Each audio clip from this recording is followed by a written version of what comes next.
video originally was supposed to be about the anime game genre as a whole and how most games based off of anime are frankly ass. I had a list of games that I wanted to play. I started with my childhood favorite, One Piece Unlimited Adventure, and then I just kept playing it. Even when I stopped playing the first one on stream, I went on to beat the second game on my own time, and now I just kind of want to talk about these games. So yeah, let's talk about the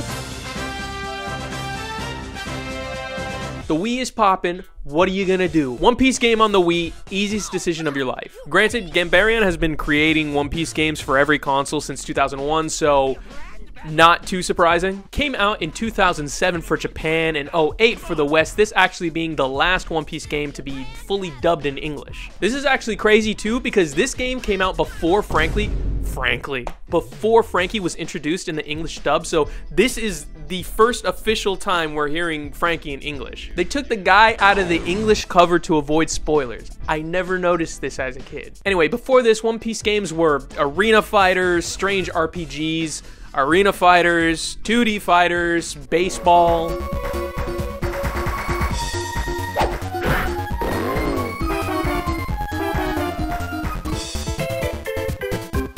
So this here is the first game to really capture what One Piece is all about. Fully explorable islands with different biomes, secret treasure, hidden paths, danger around every corner, fishing. This here is One Piece, even down to the... Most anime games tend to just retell the events of the story to varying success. This game, though, has a completely original one. Luffy finds an orb, spawns an island that they now have to explore to save this tortured little rabbit dude from his 1,000-year prison of holding back some evil entity. It's pretty basic, but gets the job done. All the character interactions are great, and they feel like they're episodes of the anime. Even interactions between the crew and this rabbit guy are really cute and honestly can be pretty touching at times. Yo, is that Ace? Before each boss, the rabbit will unintentionally share one of his memories with the crew. This will trigger a cutscene with a correlating memory from the Straw Hat's past, which is fully animated and fully voiced, which is so nice. Cursed Clash?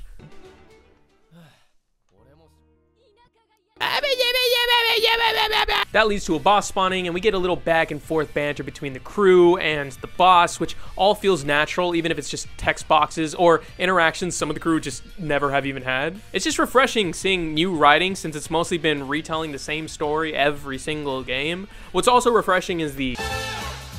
Yo, why are all anime games fucking arena brawlers? Imagine an open world My Hero Academia game where you get to like travel through Tokyo using Deku's whole kit, stopping random crime, and I mean like they can throw in the base story, sure, why not? Or like a Jujutsu Kaisen Soulsborne game where you get to like build your own sorcerer and each boss is just like this crazy disaster curse. A One Piece MMO, please, anything but another fighter. My light just changed on me. I guess this is the aesthetic for the rest of the video now. Bummer. One Piece Unlimited Adventure has fighting and bug catching. I'm shitting my pants right now. What the hell was that? But seriously, it's so easy to get lost, both good and bad in this game. On one hand, I love searching for materials to build certain tools or items. A pickaxe, a bug net, a fishing rod, items that add status effects to your attacks, healing medicine, meals to boost stats, or even full-on attack upgrades by building things like Nami's Climb Attack or Usopp's Kabuto Slingshot. I would spend so many streams doing jack shit, but fishing, trying to catch one damn fish so I can upgrade my backpack size. He's built like Griffith. Wait, there's a, oh my god! Yes!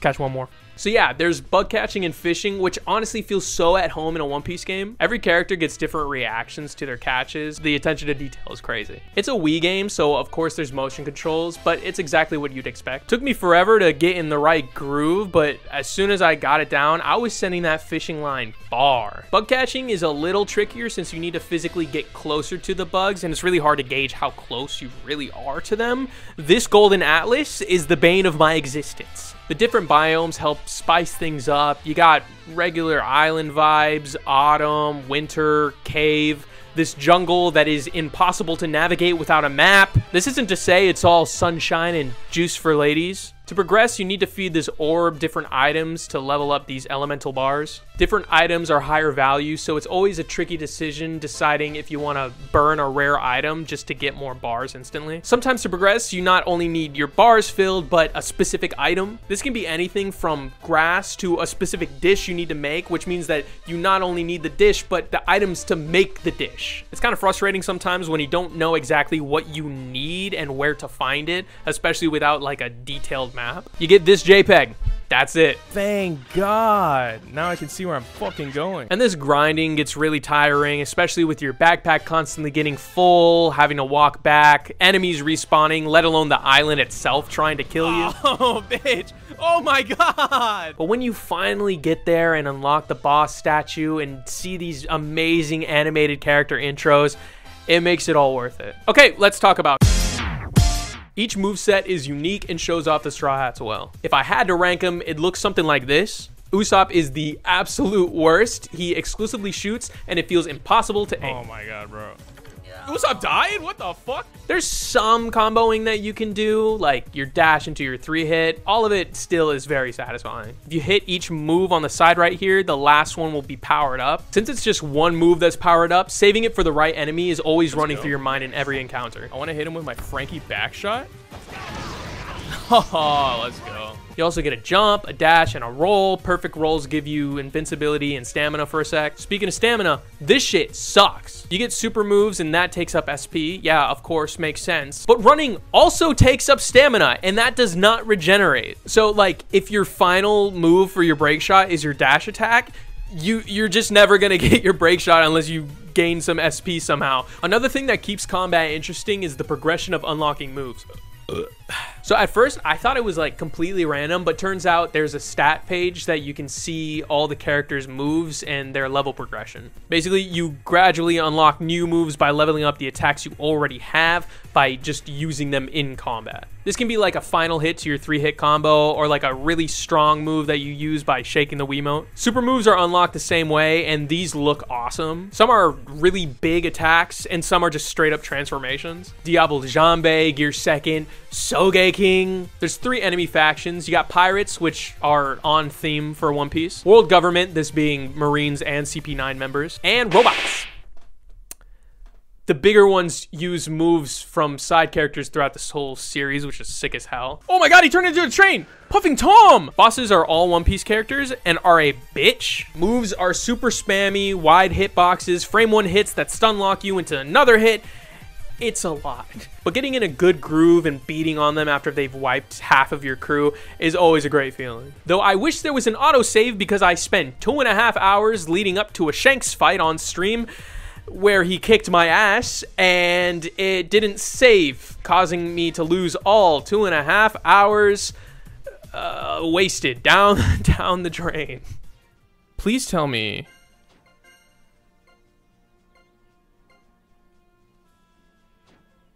No. Bro. No joke. This is the beginning of the stream.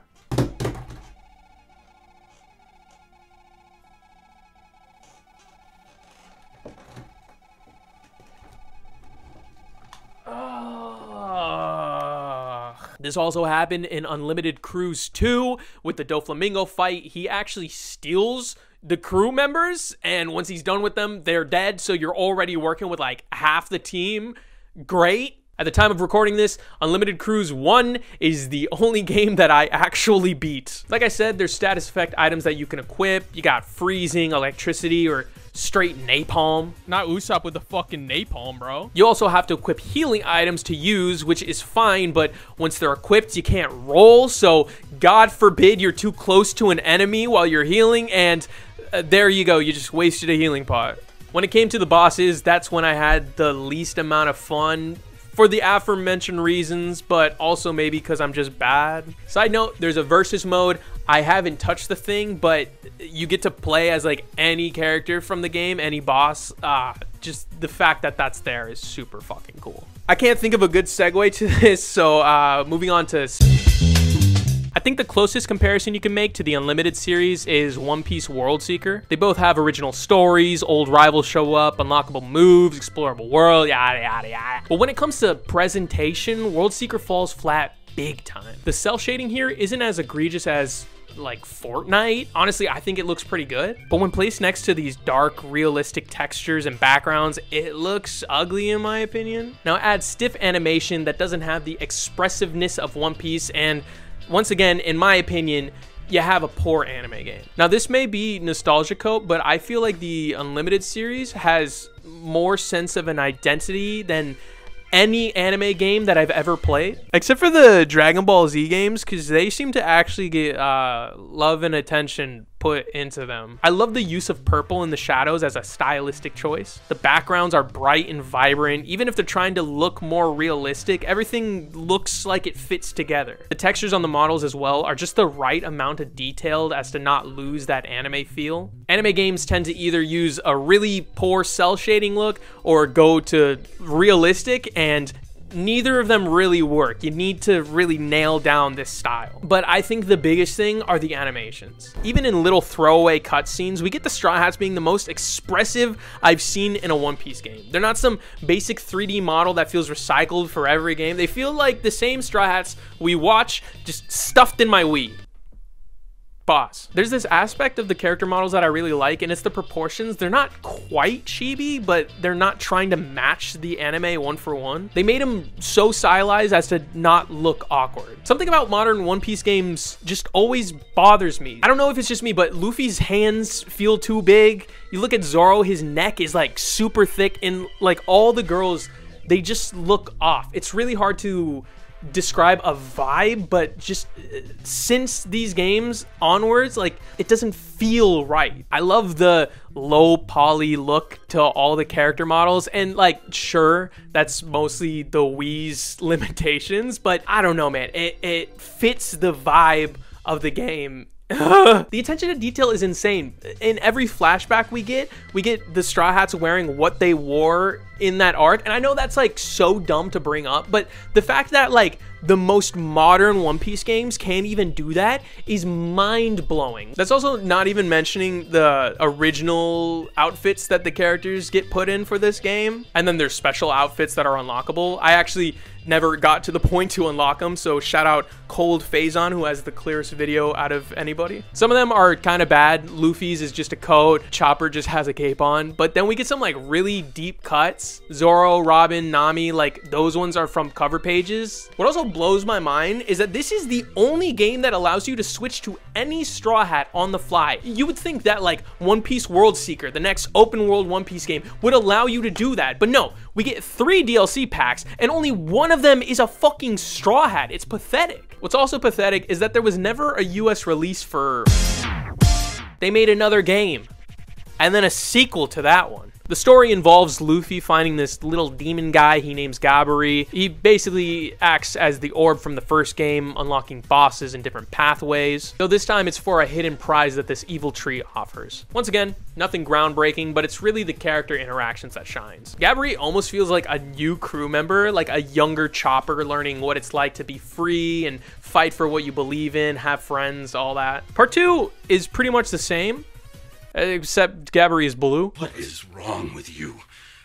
Why are you blue? Ugh. Unlike Unlimited Adventure, Cruise has the crew...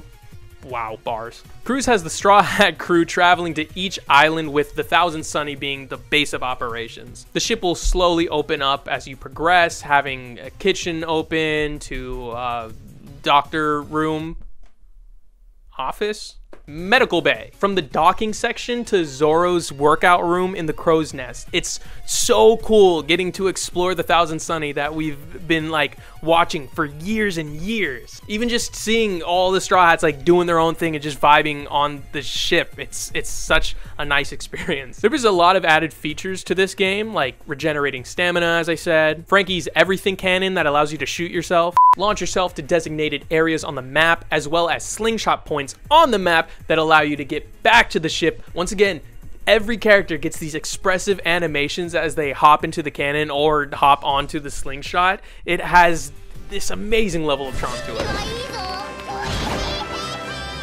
Everyone has a revised move set, which is unlocked the same way as Unlimited Adventure, but in part 2, you get swappable move sets. So instead of Luffy's dash attack being Gum Gum Cannon, it can be Gum Gum Bullet. You can customize your loadout and even switch like on the fly during combat. Such a sick thing to have in a One Piece game. There's new enemy types as well. At first, there's these little mud boys that are super weak, but given time, they'll transform into the usual marine, pirate, or robots. There's the divine soldiers from Skypiea, those little robots from the moon, Thriller Bark zombies, even the Risky Brothers. And in part 2, there's the added General Zombie, Alabasta soldiers, which are actually Baroque Works members. And in certain areas, you even fight a damn pacifista. Oh, and fucking Gaimon's here. In Unlimited Adventure, there were 19 boss fights. And in Cruise, you get a whopping 26.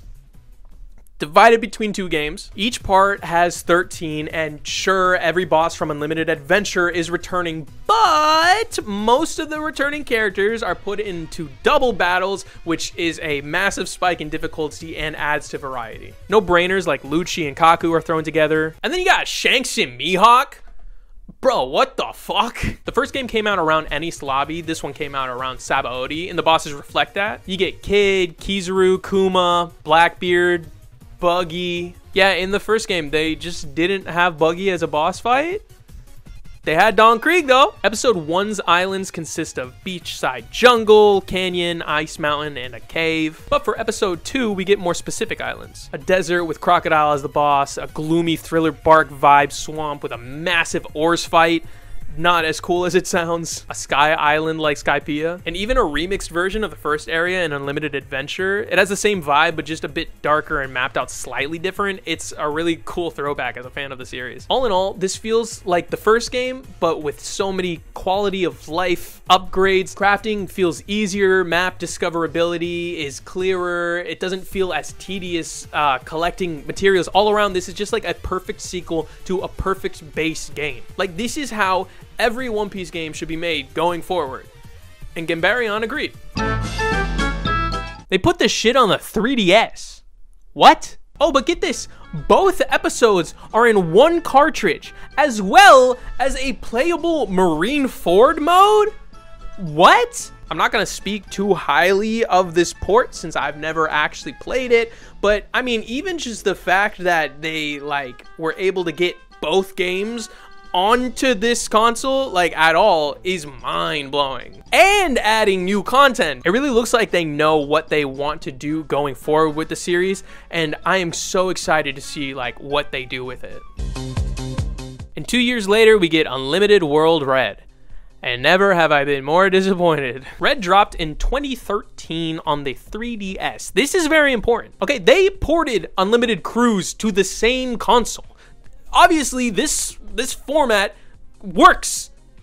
Why did they change it? The art style is now replaced with this bland Fortnite-ass cell shading. The models are trying their hardest to be one-to-one with the anime, which shouldn't be done since Oda's art style is so stylized. You need to alter the models. They're like the cheap toys that you buy from Target versus like the expensive imports. Everything is flat. The cutscenes are stiffly animated. Character faces are lifeless. Even the littlest things, like the animation of you bouncing back to the home base, will switch you back to Luffy no matter who you're playing as, versus the previous games, which animated every single damn Straw Hat. Oh, speaking of Straw Hats, you can only play as 3 in any given moment, removing like the coolest feature in any One Piece game. They ported Cruise to the 3DS, so it's not like it wasn't possible. The other 2 Straw Hats will join you in battle. They'll be there like with you, and sure, that's cool, but it is not worth losing the ability to switch to whoever you want whenever you want. Is the game bigger?